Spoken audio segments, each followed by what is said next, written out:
Good morning, everybody. Fossil Bill here, and it's time to check on the Apache tiers. These are coming off of Phase 3. They have been in for an extra day because I just went out mineral hunting and did not have it in me to do this when I got home. Plus, by the time I got myself something to eat and got ready to do it, it was already getting dark out. So it just did not happen. And I figured, you know, it's Phase 3. It's not going to hurt these Apache tiers to stay in one extra day on a Phase 3 grit.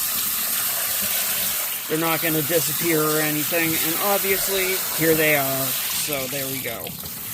No harm done.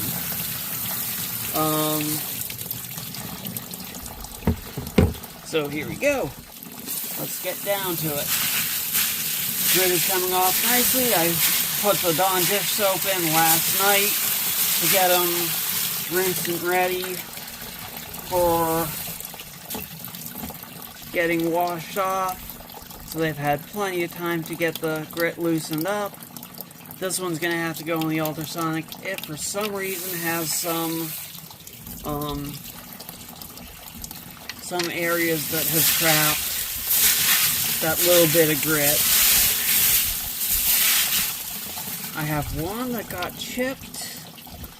That's rounded, so it's been that way for a little while. You know, I found that tumbled piece that was smaller than the average piece that I put in. So we know these broke up a little bit during the tumbling in the vibratory tumbler.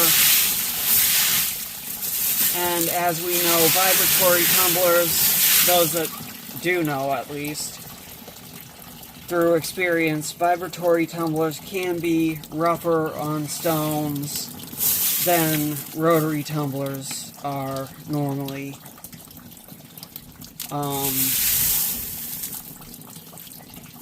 There are people out there that may not know that, so that's why I am explaining that. Ooh, I don't know how often you see Apache tiers with a sheen. That is a silver sheen Apache tier.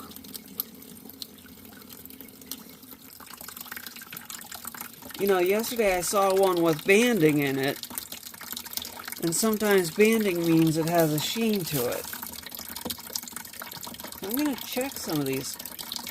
That's kind of like a gray sheen.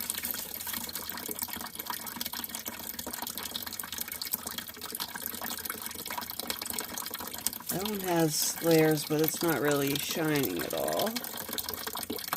Same with that one.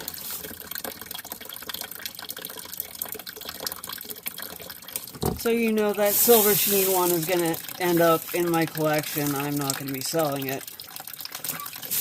You never know when the next time I see one that has a silver sheen is going to be, so that one's going to stay with me.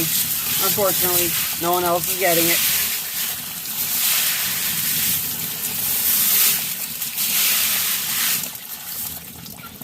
Here's that one that I pointed out last time that was really translucent. Sun's not out, but you can still see through it. I'll dry off my other hand so I can get the camera to focus in on it, hopefully. Come on. Focus. Focus. It doesn't want to focus on it for some reason. Come on. Come on, focus. Focus on my hand. There we go. Now bring it up to there. So you can see, until it focuses on something else, you can see light through that one. I just can't get it to focus on it. Since these have a higher than average water content for obsidian, they are much more translucent than regular obsidian normally is. That's one of the cool things about the Apache Tears is their translucency and clarity. And if you ever see a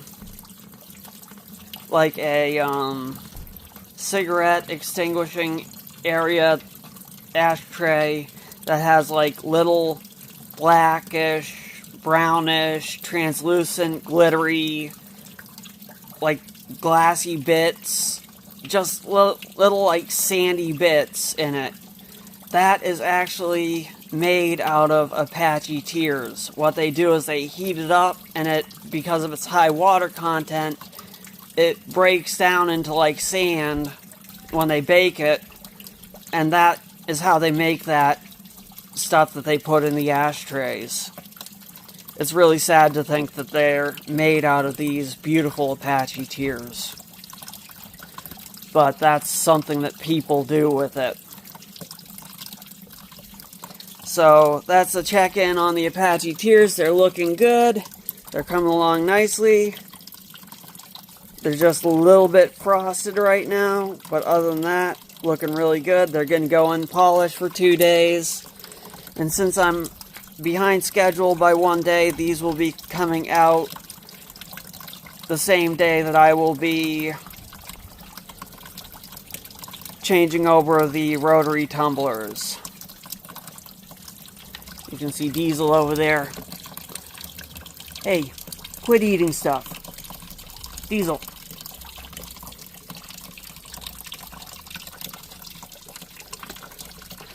Well, that's the tumbler check-in for how the progress is going on the Apache Tears. And next time I will be showing them off completely polished. So that's all for now. Look forward to the finished product next time.